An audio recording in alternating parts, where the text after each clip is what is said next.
Today, we're looking at Cross Black. Hi, I'm Adam, and I'm an ink guy. I get inks, test them, and share the results with you. There's timestamps down below where you can skip around, but if you've got the time, I'd appreciate you checking out the entire video. Now, you can follow me on Instagram as an ink guy, and if you like fountain pen ink reviews, don't forget to subscribe. In order to make sure I have a range of experience with this ink, I do the writing samples. I then inked up this Noodler's Neponset with a music nib, wrote with it for a day, and then took the notes for this video. This first writing sample is done on Clairfontaine, Tomoe River, and Rhodia paper. Additional papers will show up later. Now, let's look at the writing sample. I picked this ink up in sample form, and to make sure I keep my writing samples consistent, I use a Jinhao 159 with a Goulet 1.1 stub, a Jinhao X450 with a Goulet medium, and a Jinhao X750 with a Goulet extra fine. Let's take a look at the Clairfontaine. We get no bleeding, no ghosting. The 1.1 is no feather spread, halo sheen, no shade. The extra fine is the same tone as the 1.1 with no feather spread, halo sheen, or shade. 9 seconds to dry. The medium is the same tone as the extra fine and the stub with no feather spread, halo sheen, or shade. 13 seconds to dry. The scrubby for both shows no color variation, and we got none. Tomoe River. No bleeding, normal Tomoe River ghosting. The 1.1 has no feather spread, halo sheen, no shade. The extra fine is the same tone as the 1.1 with no feather spread, halo sheen, or shade. 16 seconds to dry. The medium is the same tone as the extra fine and the stub with no feather spread, halo sheen, or shade. 23 seconds to dry. The scrubby for both shows no color variation, and there was none. Rhodia has no bleeding or ghosting. The 1.1 has no feather spread, halo sheen, or shade. The extra fine is the same tone as the stub with no feather spread, halo sheen, or shade. 12 seconds to dry. The medium is the same tone as the extra fine and the stub with no feather spread, halo sheen, or shade. 16 seconds to dry. The scrubby for both shows no color variation. We didn't expect it. We didn't get it. I agree with Vita that I've learned a lot by doing multiple chromatographies. The one on the left is done the way it's supposed to be done. I put a line of ink down and immediately dunk it into water for 10 to 15 seconds.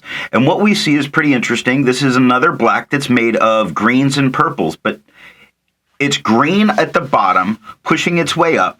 We see a really dark blue and then a purple at the top. It's quite interesting, quite complex, which should make this a very interesting ink to write with.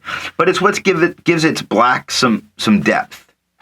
The one on the right, I let dry for 10 minutes before I dunk it into water. And what we see is a lot of that green really stayed on the bottom, really got in place and bonded with the filter paper, giving us what should become a more permanent element with this ink. Some of the green pushes up. We still see some of the blue, and that purple is very obvious at the top. Resistance tests are done to see how well this ink can be expected to perform on the page, and more importantly, how hard it might be to clean from your pen. I let the smear dry for 3 days before testing it. Looking at the highlighter, depending on the size of your writing, because it went from about an extra fine to about a fine, which isn't horrible. The blobbiness on the capital H was me. That was not a result of the highlighter. So while it does come a little feathery around, I think if you write larger, if you're a larger writer, you could use this safely in a note-taking situation. Personally, I would not. I don't want an ink that moves at all with the highlighter. Water did not do very much at all. You can see the spot where the water was, but nothing else has really happened. Water doesn't feel like enough to get it out of your pen. Now, when we come up to the pen flush, I'm not sure if it's going to come through, but I'm going to address it. There's sparkles, and that's from when I was testing some sparkly inks and it transferred on the paper towel. This ink doesn't have sparkles.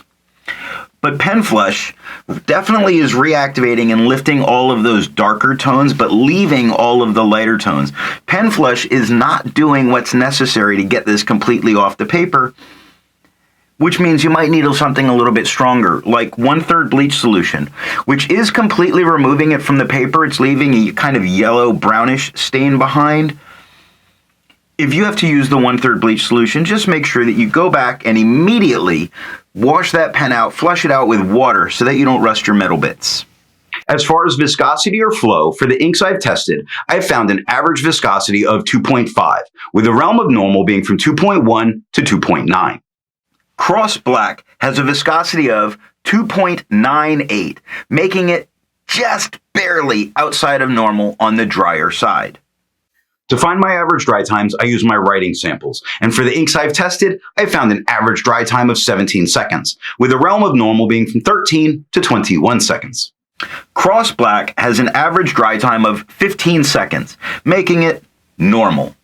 Instead of finding inks that look like Cross Black, I would prefer to find an ink that complements its color on the page. I wanted a really nice orange, a brighter orange. I went with Diamine Autumn Oak.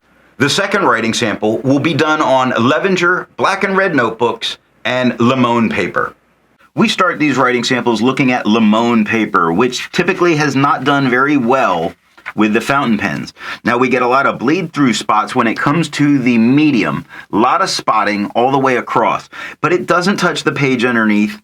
It just probably stops you from using the back of the page. When it comes to the extra fine though, it performs very well. Really no ghosting, really no bleed through, quite good. The 1.1 has no feather, spread, halo sheen, or shade. The extra fine is the same tone as the stub, with no feather, spread, halo sheen, or shade, 7 seconds to dry. The medium is the same tone as the extra fine and the stub, with no feather, spread, halo sheen, or shade, 10 seconds to dry. The scrubby for both shows no color variation. We didn't expect it. We didn't get it. Levenger paper has no bleeding, no ghosting. Levenger's very nice paper, just their lines are too thin. The 1.1 has no feather, spread, halo sheen, no shade. The extra fine is the same tone as the stub with no feather, spread, halo sheen, or shade. 6 seconds to dry, very fast. The medium is the same tone as the extra fine and the stub with no feather, spread, halo sheen, or shade.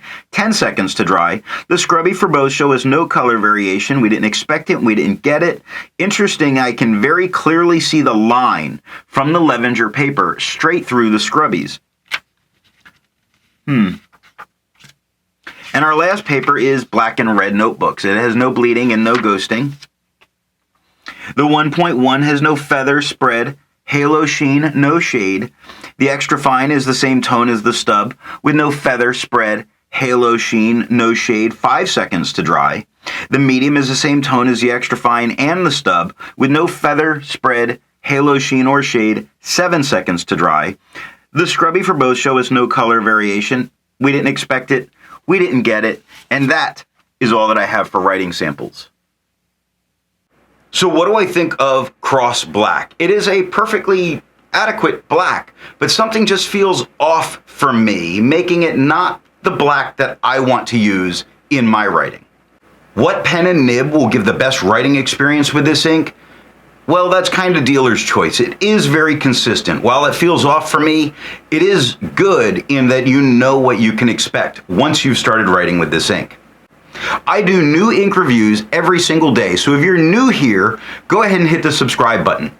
Thanks for watching.